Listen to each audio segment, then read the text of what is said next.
पुराने वक्तों की बात है। किसी बस्ती में एक अयाज नामी शख्स रहता था। अयाज कोई काम नहीं करता था। वो पेशे के लिहाज से एक चोर था और चोरी करके ही अपने खानदान का पेट पालता था। जंगल से गुजरने वाले लोगों को रोक कर लूटना उसका रोज का मामूल था। चोरी करते वक्त अगर कोई उसके खिलाफ होता तो वो उसकी जान लेने से भी नहीं हिचकिचाता था। एक दिन यूं ही वो अपने घर बैठा था। इस दौरान उसकी बीवी सबा उससे कहने लगी, अब तुम्हें कई दिनों से कुछ नहीं मिला, तुम कब जाओगे? जल्दी जाओ, राहगीरों का वक्त हो गया है। अगर दोपहर हो गई तो कोई नहीं आएगा। वैसे भी तुम्हें गए हुए 3 दिन हो चुके हैं। अयाज गुस्से से बोला, जा तो रहा हूं, अभी 3 दिन ही तो हुए हैं और मेरी चोरी से तेरा क्या मतलब है? हमें जल्दी नहीं करनी चाहिए। पिछली बार लोग मेरी चोरी के बारे में जान गए थे और वो उस रास्ते से आने से डरने लगे थे। अब कुछ वक्त बाद लोग वापस आएंगे। चोरी करते वक्त यह सब देखना पड़ता है। आज मैं जरूर जाऊंगा। सबा ने उसे खाना दिया और कहने लगी, अच्छा अयाज, ये सब छोड़ो, मेरी बात सुनो। मैं कई दिनों से हीरे का हार मांग रही हूं, इस बार जरूर लेकर आना। बीवी की फरमाइश सुनकर अयाज बोला, हीरे का हार मैं थोड़ी बनाऊंगा। अगर किसी के पास हार हुआ तो जरूर छीन कर लाऊंगा। अयाज ने खाना खाया और चोरी करने के लिए घर से निकल पड़ा। वो रास्ते में एक दरख्त के पीछे छिप गया। इधर से एक आदमी अपनी बेटी के निकाह के लिए किसी से उधार लेकर आ रहा था। अयाज, जो मौका की ताक में था, उस आदमी को आते देखकर उसे रोक लिया और कहने लगा, जो भी पैसे और कीमती सामान तेरे पास है मुझे दे दे, वरना मैं तेरी जान ले लूंगा। वो आदमी डरते हुए बोला, नहीं, मुझे छोड़ दो, मेरे पास ज्यादा पैसे नहीं हैं, मेरे जैसे गरीब के पास क्या होगा। इसी दौरान अयाज ने उसे पैसों की थैली छुपाते देख लिया और गुस्से में कहने लगा, झूठ ना बोल, मैं उस थैली की बात कर रहा हूं जो तूने अभी छुपाई है, मुझे वो थैली चाहिए। वो आदमी डर के मारे बोला, मेरे पास कुछ भी नहीं है। खींचातानी के दौरान अयाज ने उससे पैसों की थैली छीन ली और थैली देखकर गुस्से में कहने लगा, तो कहता था कि मैं गरीब हूं, फिर ये सारे पैसे कहां से आए? तूने मेरा वक्त खराब किया और झूठ बोला, इसलिए अब मैं तुझे चाकू मारूंगा। वो गरीब आदमी मिन्नत करते हुए बोला, मेरी बेटी का निकाह है, इसलिए मैं पड़ोसी गांव से कर्ज लेकर आया हूं। अगर ये पैसे न लेकर गया तो मेरी बेटी का निकाह रुक जाएगा और पूरे गांव के सामने मेरी इज्जत खाक में मिल जाएगी। खुदा के लिए ये पैसे मुझे दे दो, ये जुल्म न करो। अयाज धमकी देते हुए बोला, लगता है तो आसानी से नहीं मानेगा, अब तुझे चाकू से ही समझाना पड़ेगा। अयाज उसे डराने लगा और वो शख्स शरीफ था। वो चाकू देखते ही डर के मारे पैसों के बारे में ज्यादा बोले बगैर वहां से चला गया। अयाज ने वो पैसों से भरी हुई थैली ली और अपने घर की तरफ वापस लौट गया। जब वो अपने घर में दाखिल हुआ तो अयाज के बाप ने अपने बेटे के हाथ में पैसों से भरी हुई थैली देख ली। तो वो अयाज से पूछने लगा, बेटा, तुम्हारे पास आज ये पैसों से भरी हुई थैली कहां से आई? अयाज सारी कहानी सुनाता है कि कैसे उसने आज अपनी महारत से उस शख्स को लूटा। वो ये सब अपने बाप को इसलिए बता रहा था क्योंकि उसका बाप भी अपनी जवानी में यही काम करता था, लेकिन अब कुछ अरसे से तौबा की वजह से उसने ये काम छोड़ दिया था। वो अयाज को समझाते हुए कहने लगा, बेटा, चोरी करना छोड़ दे। चोरी करना बहुत बड़ा गुनाह और बुरी आदत है, तो लोगों को परेशान क्यों करता है? तूने किसी की बेटी के निकाह के पैसे चोरी कर लिए। लोगों को न जाने इन पैसों की कितनी ज्यादा जरूरत होती है और तो बेरहमी से उन्हें लौट लेता है। बाप की ये बात सुनकर अयाज देखे अंदाज में बोला, जब आप चोरी करते थे तो क्या आप खुद को कसूरवार नहीं समझते थे? अब आप मुझे सबक सिखाने आए हैं। मैंने आपको ही देखकर यह सब कुछ सीखा है। आप जाओ और अपना काम करो, इतनी सख्त बात सुनकर उसे बहुत दुख हुआ, लेकिन चूंकि वाकई उसका इस बात में कसूर था, इसलिए वो अपने बेटे को फिर से समझाने की कोशिश करते हुए बोला, मुझे इस गुनाह का एहसास हुआ है, इसीलिए मैंने ये काम छोड़ दिया और तौबा की। अब मैं चाहता हूं कि तू भी इस गुनाह से बाज आ जाए। तेरे पास जो कुछ है उससे तो जमीन या खेत में लगा सकता है, तो इस लालच में क्यों पड़ा? खैर, मैंने जो कहना था कह दिया, बाकी तेरी मर्जी। अयाज गुरूर में बोला, ये सारी बातें सुनने के लिए मेरे पास वक्त नहीं है। घर के अंदर जाकर अयाज बोला, सबा, ये देख, इस थैली में बहुत सारे पैसे हैं। अब कम से कम एक हफ्ते तक मुझे कहीं जाने की जरूरत नहीं। सबा बोली, यह तो ठीक है, लेकिन तुम्हारे वालिद क्या कह रहे थे? क्या वो तुमसे पैसे मांग रहे थे? अयाज बोला, नहीं, वो तो कह रहे थे कि मैं चोरी करना बंद कर दूं। उनके मुताबिक ये सब गुनाह है। पता नहीं है क्यों बोल रहे हैं। उन्होंने खुद तो अभी हाल ही में ये काम छोड़ा है। उनकी बात पर ध्यान ना दो। उस दिन अयाज अपने खानदान के साथ बड़ी खुशी से वक्त गुजारा। एक हफ्ता गुजर गया और जब उसके पास पैसे खत्म हो गए तो अयाज मामूल के मुताबिक चोरी करने के लिए घर से निकल पड़ा। वो रास्ते में चलते हुए सोचने लगा कि आज मुझे किसी और रास्ते से जाना चाहिए। सुना है कि पिछले रास्ते पर पहरेदार पहरा देने लगे हैं। आज वो किसी नए रास्ते पर खड़ा हो गया। कुछ ही देर बाद अचानक उसे एक नौब्याहा जोड़ा और उसके वालिद उस रास्ते से आते दिखाई दिए। अयाज उन तीनों को देखकर सोचने लगा कि लगता है उनका अभी अभी निकाह हुआ है। उनके पास बहुत सारे ज़यूरात और पैसे होंगे। अगर आज मैं उन्हें लूट लूं तो कई दिनों तक आराम कर सकता हूं। यह सोचते ही अयाज अचानक उनके सामने आ गया और घेर कर बोलने लगा, चुपचाप अपने ज़यूरात और पैसे मुझे दे दो, वरना तुम यहां से जिंदा नहीं जा सकते। वो लोग डरते हुए बोले, 2 दिन पहले ही उनका निकाह हुआ है। हमारे पास जो पैसे हैं वो ले लो, लेकिन हमें जाने दो। हम इस बारे में किसी को नहीं बताएंगे। अयाज गुस्से में बोला, क्या मैं तुम्हें बेवकूफ लगता हूं? तुम्हें क्या लगता है कि मैं कोई छोटा मोटा चोर हूं?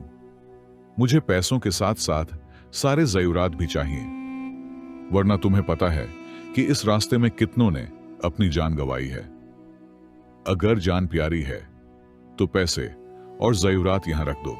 अयाज उन्हें डराकर उनसे सारे पैसे, ज़यूरात, हत्ती की उसकी बीवी का निकाह का तोहफा भी छीन लेता है। उसकी बीवी रोते हुए कहने लगी, यह तोहफा निकाह मेरी मां की आखिरी निशानी है। इसमें मेरी मां की यादें हैं। अल्लाह के वास्ते इसे न लो।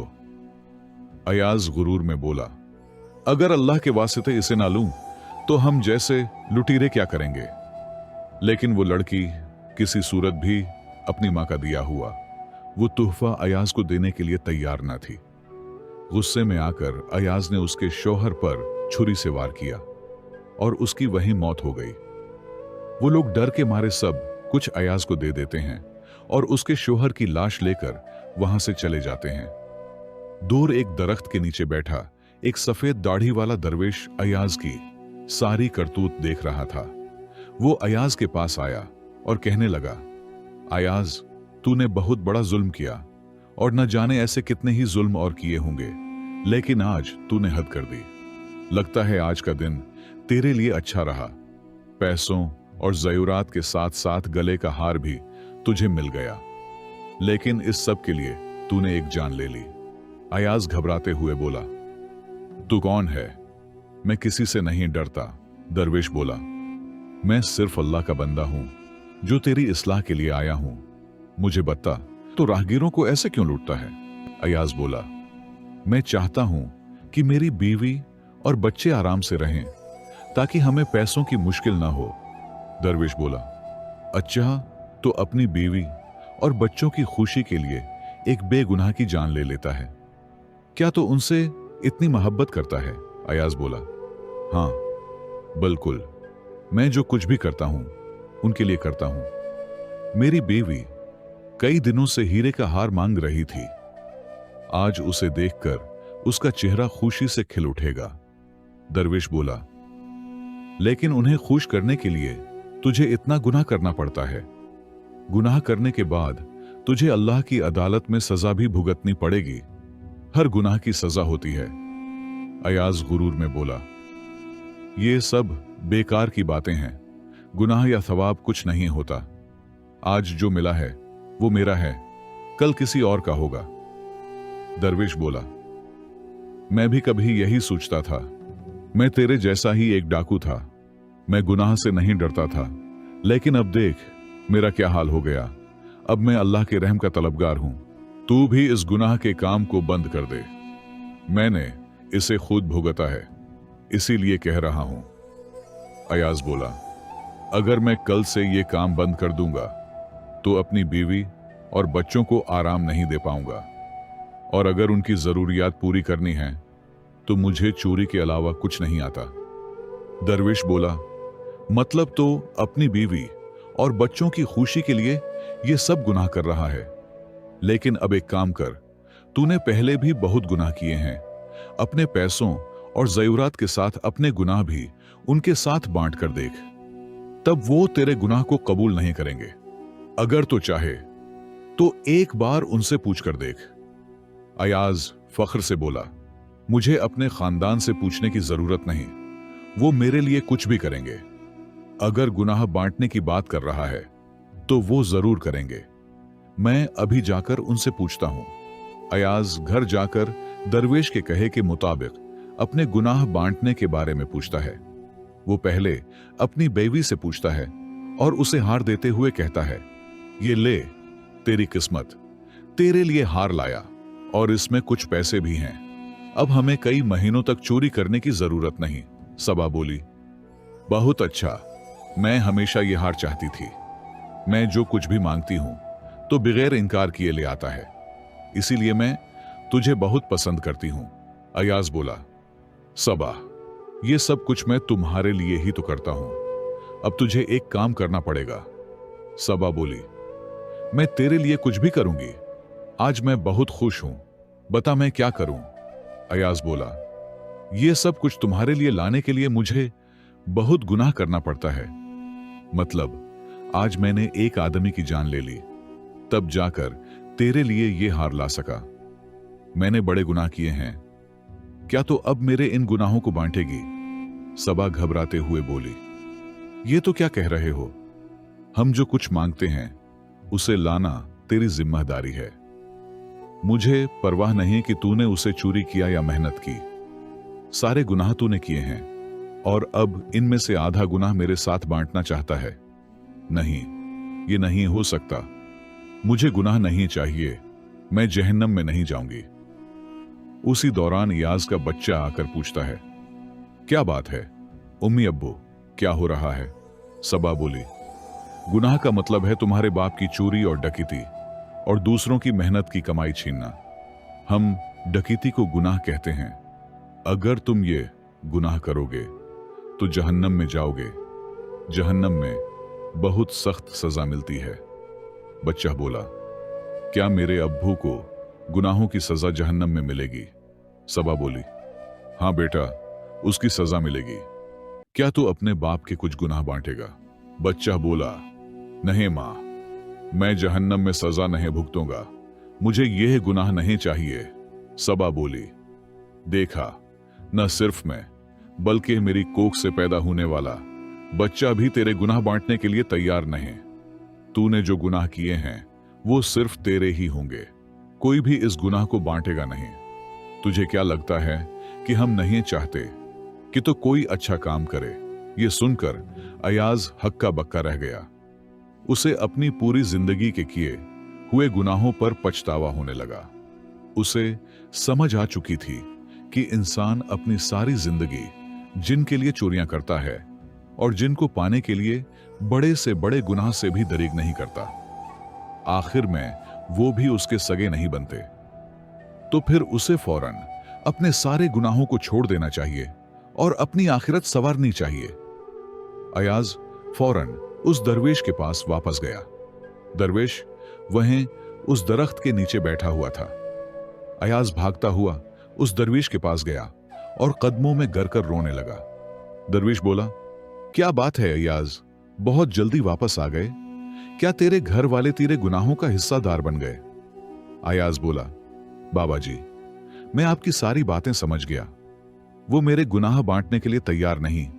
वो तो कह रहे हैं कि ये सारी जिम्मेदारी मेरी है। दरवेश बोला, मैंने तुझे पहले ही कहा था कि गुनाह बांटने के लिए कोई तैयार नहीं होता। अयाज उदास होकर बोला, लेकिन इन गुनाहों से तो मुझे कभी छुटकारा नहीं मिलेगा। अब आप ही कोई रास्ता बताएं। मैंने बहुत सारे लोगों पर बहुत बड़े जुल्म किए हैं। खुदा के लिए मेरी मदद करें। दरवेश बोला, तुझे ये सारे गुनाह के काम छोड़ने पड़ेंगे। तेरे पास जो कुछ है उससे अच्छे काम करने की कोशिश कर। अल्लाह से तौबा मांग और नेक रास्ते पर चल। आहिस्ता आहिस्ता तेरे गुनाह कम होते जाएंगे और अल्लाह की रहमत से तेरी मगफिरत हो सकती है। उस दिन से अयाज को यह सच्चाई का एहसास हुआ कि जिसने गुनाह किए उसे ही उसकी सजा भुगतनी पड़ेगी। उसने अपनी बाकी जिंदगी अल्लाह की राह में नेक कामों में गुजारने का फैसला किया और गुनाहों की जगह नेकियों को अपना रास्ता बनाया। दोस्तों, इस कहानी से हमें यह सबक मिलता है कि यह दुनिया फानी है और हमारे लिए एक सफर से ज्यादा कुछ नहीं।